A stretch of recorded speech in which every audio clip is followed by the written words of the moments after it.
हर हर महादेव, हर हर महादेव। हमारे चैनल में आप सभी का स्वागत है। दोस्तों, बैजनाथ मंदिर का ऐसा रहस्य जिसे जानकर आपकी रूह कांप जाएगी। हर हर महादेव मित्रों, भारत का एक ऐसा मंदिर जहां शिव को वैद्य की तरह पूजा जाता है। और यह शिव का इकलौता ऐसा मंदिर है जहां शिव का ज्योतिर्लिंग और सती शक्ति पीठ का एक साथ मौजूद है। झारखंड के देवघर जिले में बसा बाबा बैजनाथ धाम, जिसके अनसुलझे और चौंकाने वाले रहस्य को जानकर आप भी चौंक जाएंगे। आमतौर पर जहां शिव मंदिरों में आपको त्रिशूल देखने को मिलता है, वहीं इसे इस देवघर में मंदिर आपको पंचशूल देखने को मिलेगा। पर ऐसा क्यों और क्या हुआ जब एक कसुर ने अपने सर काट कर शिव जी पर चढ़ा दिए? और फिर आता है कावड़ यात्रा, जिसमें लोग सुल्तानगंज से गंगा जल उठाकर 100 किलोमीटर से भी ज्यादा की यात्रा करके यहाँ आते हैं। तो इसके पीछे क्या रहस्य है और क्या है कांवड़ यात्रा की सच्चाई, और यह कब से चालू है? साथ ही हम आपको ले चलेंगे द्वादश ज्योतिर्लिंग स्रोत की उस पंक्ति की ओर जो यह बताती है कि यह मंदिर शमशान घाट के ऊपर बना है।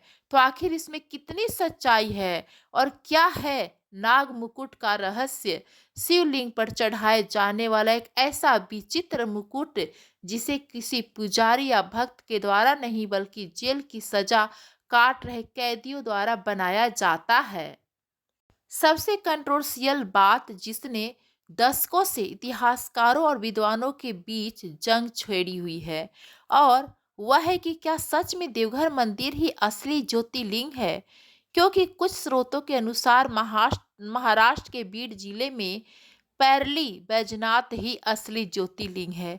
तो चलिए आज की इस डॉक्यूमेंट्री में सुनी सुनाई बातों पर नहीं बल्कि धर्म, इतिहास, ब्रिटिश काल के गजेटियर, कोर्ट के पुराने फैसले और आधुनिक विज्ञान, इन सबको एक साथ जोड़कर सच्चाई तक पहुंचने की कोशिश करेंगे, जो शायद आपकी आस्था और विज्ञान दोनों को देखने का नजरिया हमेशा के लिए बदल देगा। तो चलिए शुरू करते हैं भारत के सबसे रहस्यमय ज्योतिर्लिंग की इस गहरी यात्रा की शुरुआत करते हैं। बैजनाथ धाम के इस विशाल रहस्य को समझने के लिए हमें आज से कई युग पीछे उस समय में जाना होगा जब धरती पर शिव के सबसे बड़े भक्त और सबसे बड़े असुर का राज्य था, लंकापति रावण। यह कहानी सिर्फ एक भक्ति की नहीं बल्कि एक ऐसे महागाथा और देवताओं की एक ऐसी खौफनाक रणनीति की है जिसने पूरे ब्रह्मांड का भूगोल बदल कर रख दिया। पुराने के अनुसार रावण जानता था कि अगर उसे तीनों लोकों पर अजय राज करना है तो उसे भगवान शिव को लंका में स्थापित करना ही होगा। इसी जिद के साथ रावण ने हिमालय की बर्फीली चोटियों पर एक ऐसी घोर तपस्या शुरू की जिसने स्वर्ग की नींव हिला दी।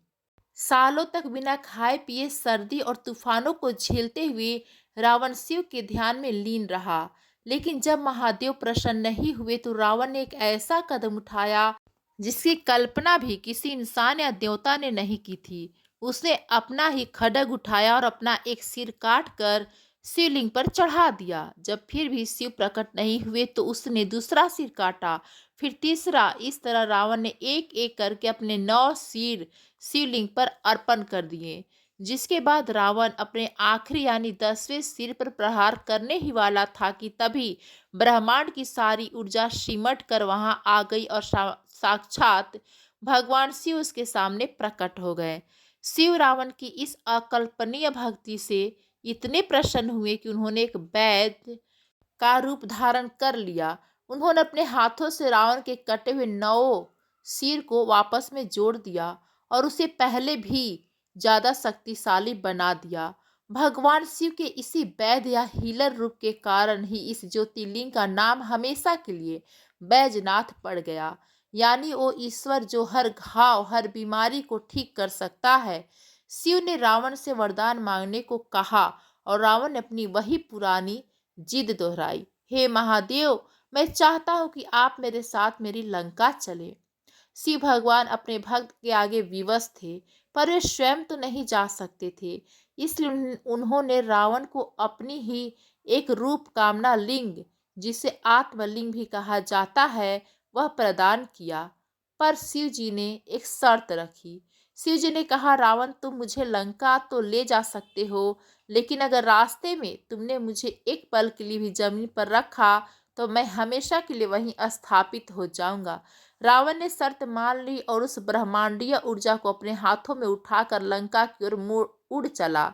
लेकिन जैसे ही रावण ने उड़ाई भरी, स्वर्ग में हाहाकार मच गया। भगवान विष्णु, ब्रह्मा और सभी देवता जानते थे कि अगर शिव का यह ज्योतिर्लिंग लंका पहुंच गया तो रावण को मारना तो दूर, उसे हराना भी असंभव हो जाएगा। तब देवताओं ने एक षड्यंत्र रचा। उन्होंने तय किया कि रावण को किसी भी तरह उस शिवलिंग को जमीन पर रखने के लिए मजबूर करना होगा। इसके लिए जल के देवता वरुण ने सीधे रावण के पेट में प्रवेश कर लिया। आसमान में उड़ते हुए रावण को अचानक इतनी तीव्र लघु शंका महसूस हुई कि उसका उड़ान और शिवलिंग को संभाले रखना नामुमकिन हो गया। उसे मजबूरन धरती पर उतरना पड़ा। यह वह जगह थी जिसे आज हम देवघर कहते हैं। रावण शिवलिंग को जमीन पर नहीं रख सकता था, इसलिए वह किसी ऐसे इंसान को ढूंढने लगा जिसे वह कुछ देर के लिए से पकड़ा कर रख सके। तभी वहां भगवान गणेश एक साधारण से चरवाहे के रूप धारण करके पहुंचे, जिनका नाम था बैजू। रावण ने बैजू को वह ज्योतिर्लिंग पकड़ाया और सख्त हिदायत दी कि इसे जमीन पर मत रखना।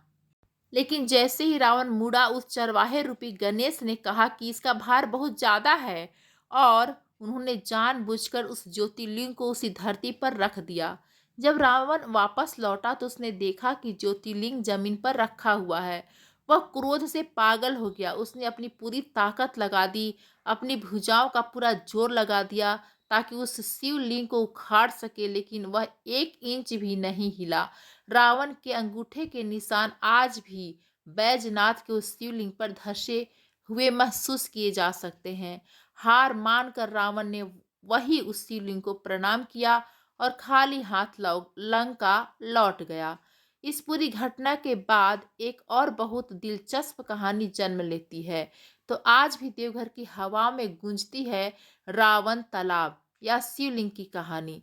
स्थानीय मान्यताओं और लोक कथाओं के अनुसार जब रावण को शिवलिंग की स्थापना के बाद जल की आवश्यकता हुई तो उसने अपने मुक्के से या अपने त्रिशूल से धरती पर एक जोरदार प्रहार किया, जिससे वहां पानी का एक विशाल कुंड बन गया, जिसे आज रावण तालाब या शिव गंगा कहा जाता है। लाखों श्रद्धालु आज भी मंदिर में जाने से पहले इस जल में डुबकी लगाते हैं। पर क्या सच में बैजनाथ धाम सिर्फ इस पौराणिक कथा तक सीमित है? नहीं नहीं नहीं, असली रहस्य तो अब शुरू होता है जब हम यह जानने की कोशिश करते हैं कि क्या देवघर का यह मंदिर सच में उस जगह पर खड़ा है जिसे पुराने ग्रंथों में चिता भूमि या शमशान कहा गया है। बैजनाथ धाम का एक ऐसा रहस्य जो सीधे मौत, शमशान और राख से जुड़ा है। अगर आप हिंदू धर्म के सबसे पवित्र और प्रामाणिक ग्रंथों को खंगालेंगे तो एक ऐसा शब्द मिलेगा जिसने सदियों से बड़े बड़े विद्वानों और शोधकर्ताओं को उलझा कर रखा है। आदि शंकराचार्य द्वारा रचित द्वादश ज्योतिर्लिंग स्रोत में जब 12 ज्योतिर्लिंगों के स्थानों का वर्णन आता है तो बैजनाथ के लिए एक अत्यंत रहस्यमय पंक्ति लिखी गई है। बैजनाथ चिताभूमि अर्थात वह स्थान जहाँ मृत शरीरों का दाह संस्कार किया जाता है, यानी एक शमशान।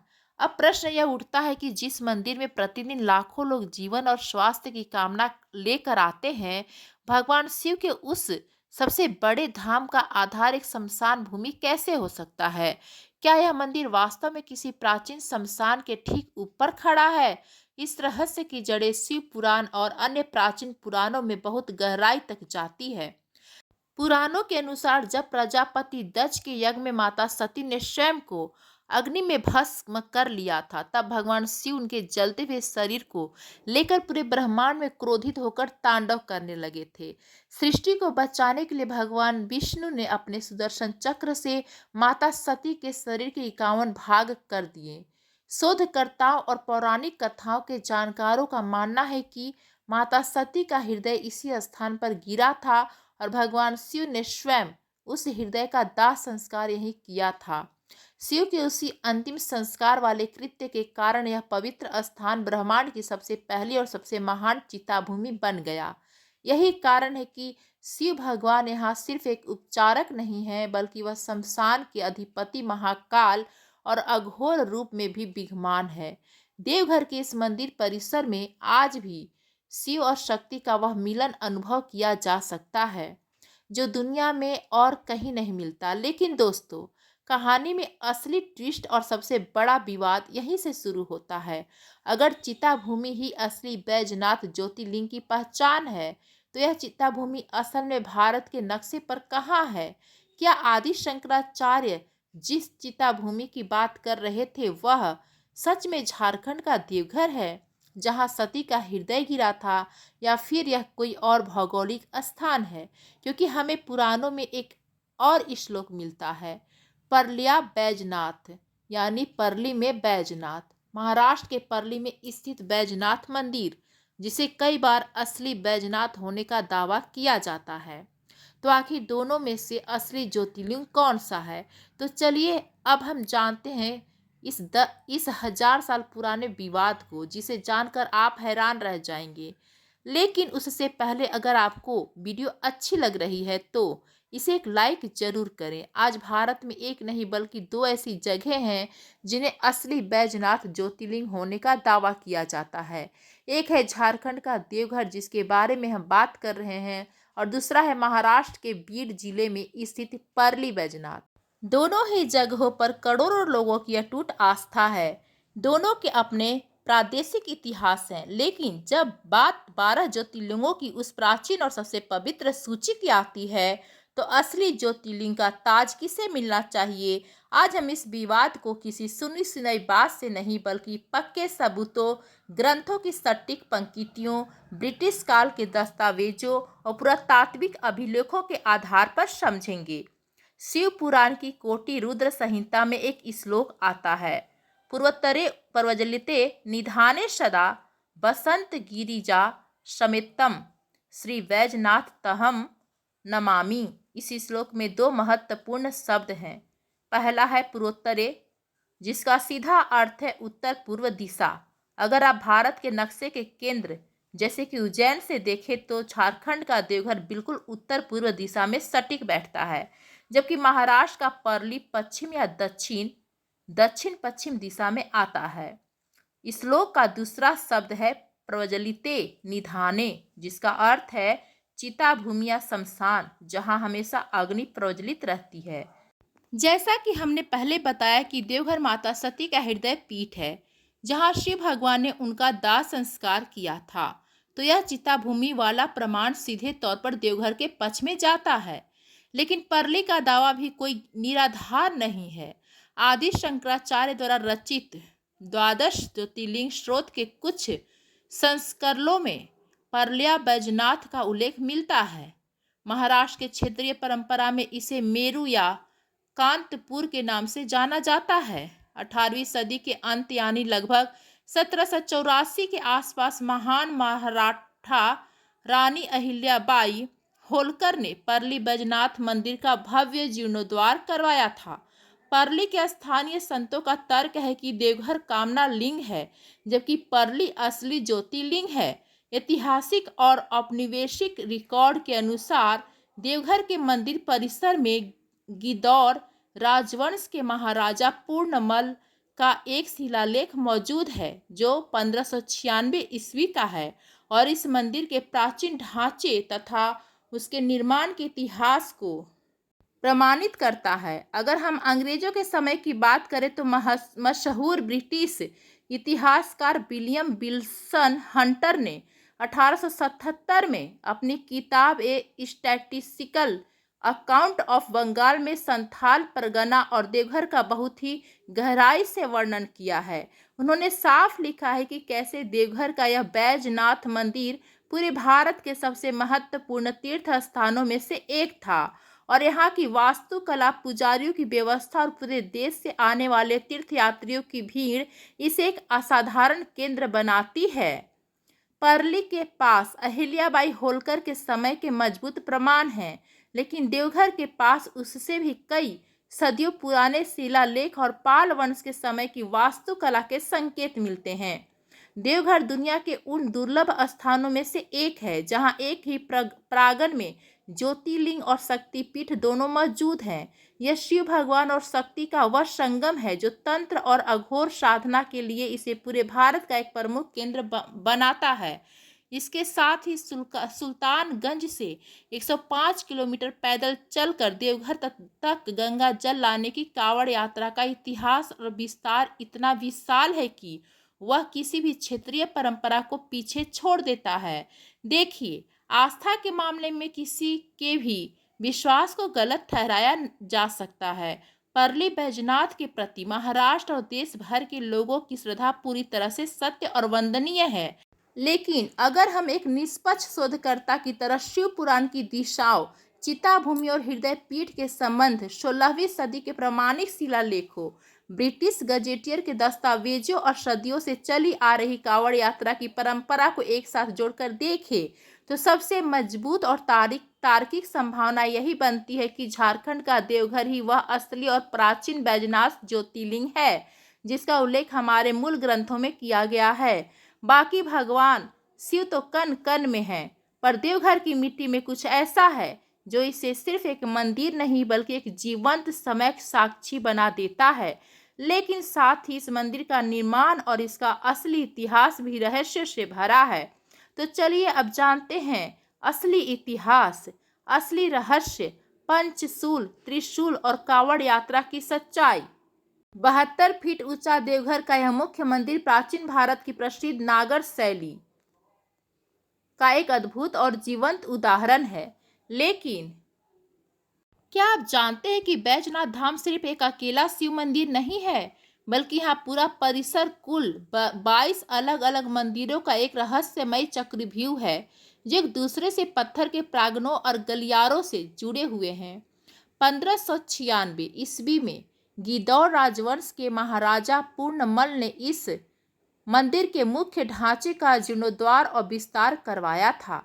जब आप मुख्य मंदिर के भव्य शिखर की ओर अपनी दृष्टि उठाते हैं तो सबसे पहले आपको एक के ऊपर एक रखे 3 विशाल स्वर्ण कलश दिखाई देते हैं। ऐतिहासिक अभिलेख बताते हैं कि स्वर्ण कलश गिदौर के महाराजा और उनके वंशजों द्वारा सदियों पहले दान किए गए थे, परंतु इन स्वर्ण कलशों के ठीक ऊपर कुछ ऐसा स्थापित है जो पूरे भारत ही नहीं बल्कि पूरे संपूर्ण विश्व के शिव मंदिर के इतिहास और वास्तुकला को चुनौती देता है। हम बात कर रहे हैं देवघर के उस सबसे बड़े और अचंभित कर देने वाले रहस्य की जिसे पंचशूल कहा जाता है। आप केदारनाथ से लेकर रामेश्वर तक या काशी से लेकर महाकाल तक किसी भी शिव मंदिर में चले जाइए, आपको हर मंदिर के शिखर पर भगवान शिव का अस्त्र त्रिशूल ही दिखाई देगा। परंतु देवघर इकलौता ऐसी जगह है जहां मुख्य मंदिर और परिसर के अन्य सभी मंदिरों के शिखर पर त्रिशूल नहीं बल्कि 5 कांटों वाला पंचशूल स्थापित है। पर आखिर ऐसा क्यों है? जब हम देवघर के स्थानीय पुजारियों और सदियों पुरानी मौखिक परंपराओं को गहराई से समझते हैं तो इसके पीछे 2 प्रमुख कारण सामने आते हैं। पहला आध्यात्मिक कारण यह है कि यह पंचशूल मानव शरीर के 5 विकारों काम, क्रोध, लोभ, मोह और अहंकार के विनाश का प्रतीक है। जो भी भक्त इस पंचशूल के दर्शन करता है, भगवान शिव उसके इन 5 दोषों का नाश कर देते हैं। इसका दूसरा पहलू सुरक्षात्मक और वैज्ञानिक माना जाता है। अष्ट धातु से बना यह पंचशूल मंदिर के लिए एक अभेद सुरक्षा कवच का कार्य करता है। स्थानीय लोगों और अभिलेखों के अनुसार देवघर क्षेत्र में भयंकर आकाशीय बिजली गिरती है, किंतु आज तक मंदिर के ऊपर कभी भी बिजली नहीं गिरी। कई लोग इसे एक प्राचीन बिजली रोधी यंत्र मानते हैं जो कि विशेष ब्रह्मांडीय ऊर्जा को संतुलित करता है। प्रत्येक वर्ष महाशिवरात्रि से ठीक पहले इस पंचशूल को नीचे उतारा जाता है, उसकी विशेष तांत्रिक विधि से पूजा की जाती है और पुनः स्थापित किया जाता है।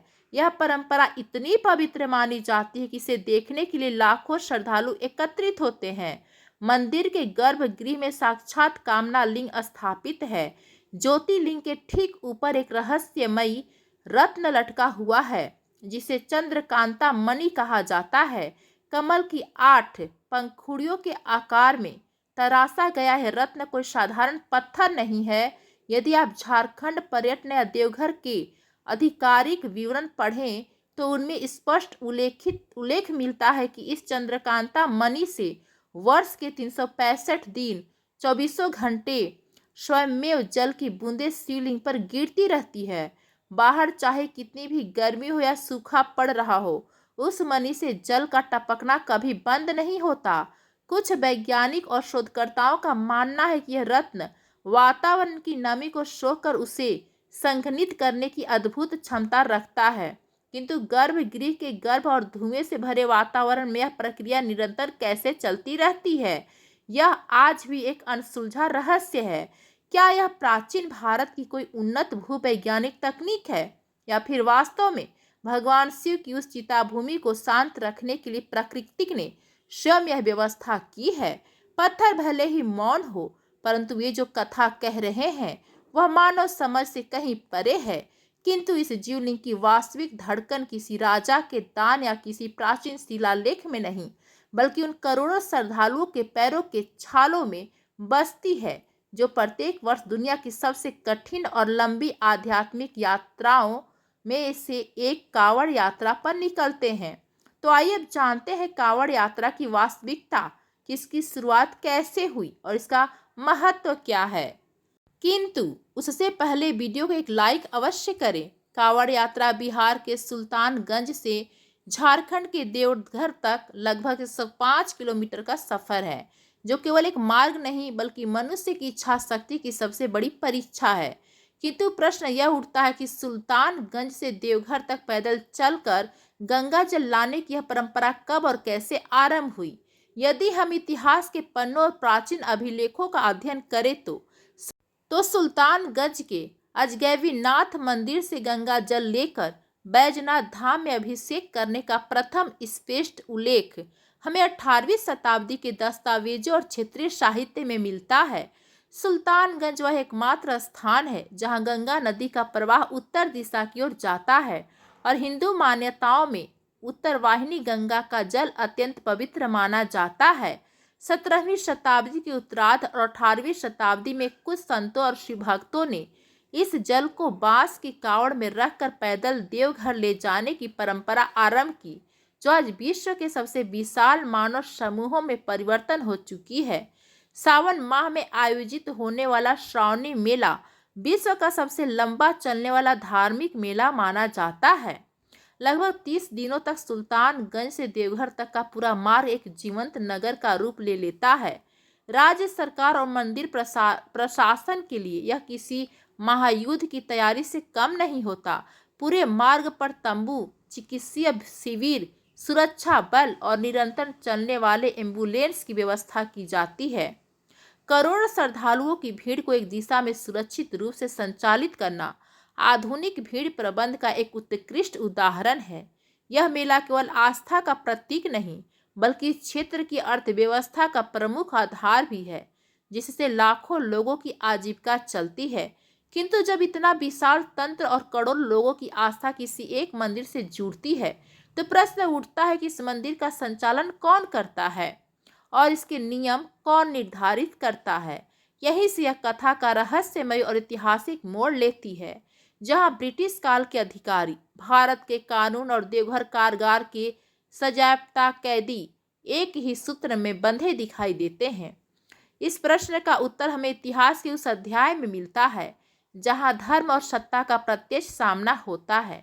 18वीं और 19वीं शताब्दी के ब्रिटिश अभिलेखों से ज्ञात होता है कि अंग्रेजों की दृष्टि में बैजनाथ धाम केवल आस्था का केंद्र नहीं बल्कि राजस्व का एक महत्वपूर्ण स्रोत था। प्रारंभ में मंदिर का प्रबंध पारंपरिक रूप से सरदार पंडा के अधीन था, किंतु जब ईस्ट इंडिया कंपनी ने इस क्षेत्र पर अपना नियंत्रण स्थापित किया तो उसके अधिकारियों ने मंदिर के चढ़ावे और प्रशासन में हस्तक्षेप करना आरंभ कर दिया। पुराने गजेटियर अभिलेख बताते हैं कि ब्रिटिश प्रशासन ने कई बार मंदिर ट्रस्ट और पुजारियों के विवादों में हस्तक्षेप किया ताकि वहां से प्राप्त होने वाले राजस्व पर नियंत्रण रखा जा सके। स्वतंत्रता के बाद भी यह विवाद समाप्त नहीं हुआ। वर्षों तक चले कानूनी संघर्षों और उच्चतम न्यायालय तक पहुंचे ऐतिहासिक मामलों के बाद अनंतः बाबा बैजनाथ मंदिर प्रबंधन बोर्ड का गठन किया गया। वर्तमान में मंदिर परिसर का संपूर्ण संचालन, व्यवस्था और भीड़ प्रबंध राज्य सरकार तथा जिला प्रशासन के अधीन है, जहां देवघर के उपायुक्त इस बोर्ड के मुख्य प्रशासक होते हैं। किंतु मित्रों, क्या आप जानते हैं कि बैजनाथ धाम के गर्भगृह में प्रत्येक रात्रि भगवान शिव का एक अत्यंत विशेष और भव्य श्रृंगार किया जाता है। इस श्रृंगार का सबसे अहम हिस्सा होता है नाग मुकुट, बेला, चमेली, गेंदे के ताजे फूलों से बड़ी बारीकी से गूंथा गया एक विशाल ताज, जो शिवलिंग के ऊपर नाग देवता के रूप में सजाया जाता है। क्या आप जानते हैं कि भगवान शिव के सिर पर सजने वाला यह सबसे पवित्र और सबसे विशिष्ट मुकुट आखिर बनाता कौन है? इसे देश के बड़े बड़े संत, मंदिर के मुख्य पुजारी या कोई विशेष श्रद्धालु नहीं बनाते।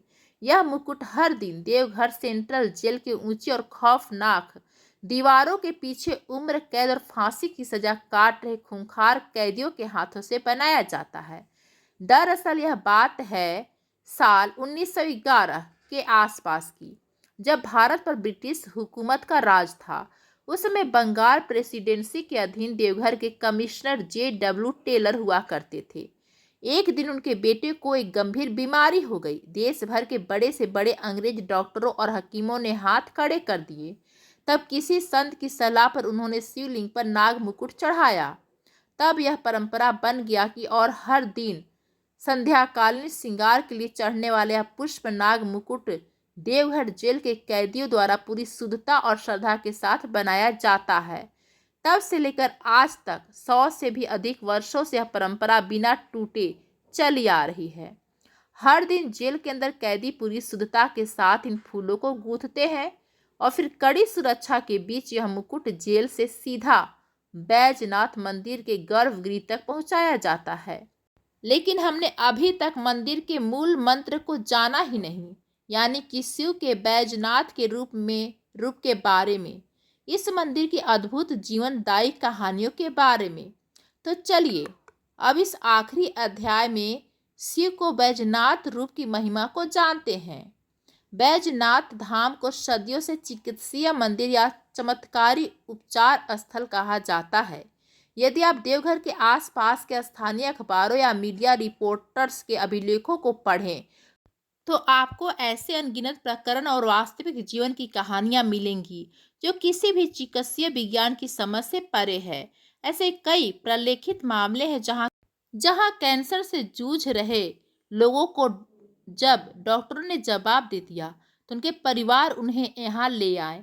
हफ्तों तक मंदिर की चौखट पर पड़े रहने, यहाँ का जल पीने और भस्म लगाने के बाद उनमें से कई लोगों के स्वास्थ्य में ऐसा अकल्पनीय सुधार देखने को मिला जिसे विज्ञान केवल एक चिकित्सीय अपवाद कहकर टाल देता है।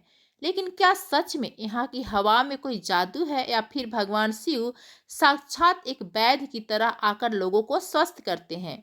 यदि हम इस चिकित्सीय मंदिर की अवधारणा को सांस्कृतिक और मनोवैज्ञानिक दृष्टिकोण से देखें तो हमें इसका सबसे बड़ा सत्य समझ में आता है। जब एक इंसान हर जगह से हार जाता है और मृत्यु के भय से कांप रहा होता है तो उसका शरीर अत्यधिक तनाव हार्मोन कार्टिसोल का स्राव करता है, तो उसकी बीमारी को और बढ़ा देता है। लेकिन जब वही इंसान बैजनाथ के उस गर्भगृह में पहुंचता है तो अपना सारा भय और तनाव ब्रह्मांड के सबसे बड़े वैद्य अर्थात बैजनाथ के चरणों में समर्पित कर देता है। मनोविज्ञान इसे प्लेसीबो प्रभाव कहता है। यह वह अवस्था है जहां इंसान की असीम आस्था उसके मन को यह विश्वास दिला देती है कि अब वह सुरक्षित है। इसी मानसिक शांति और उस प्रांगण की सामूहिक ऊर्जा के सक्रिय हो जाता है। चमत्कार किसी पत्थर या हवा में नहीं बल्कि शिव के प्रति उस व्यक्ति के अटूट विश्वास में होता है जो उसके अपने ही शरीर के भीतर की उपचार शक्ति को जागृत कर देता है। शिव जो आदि और अनादि हैं, जिनके होने से सब कुछ है, उनकी भक्ति ही लोगों को ऐसी शक्ति देती है कि वे काल को भी पराजित कर दें, क्योंकि महादेव काल के भी काल हैं। आपको हमारी वीडियो पसंद आई हो तो हमारे चैनल को लाइक और चैनल को सब्सक्राइब करें। कमेंट्स बॉक्स में हर हर महादेव अवश्य लिखें। धन्यवाद मित्रों।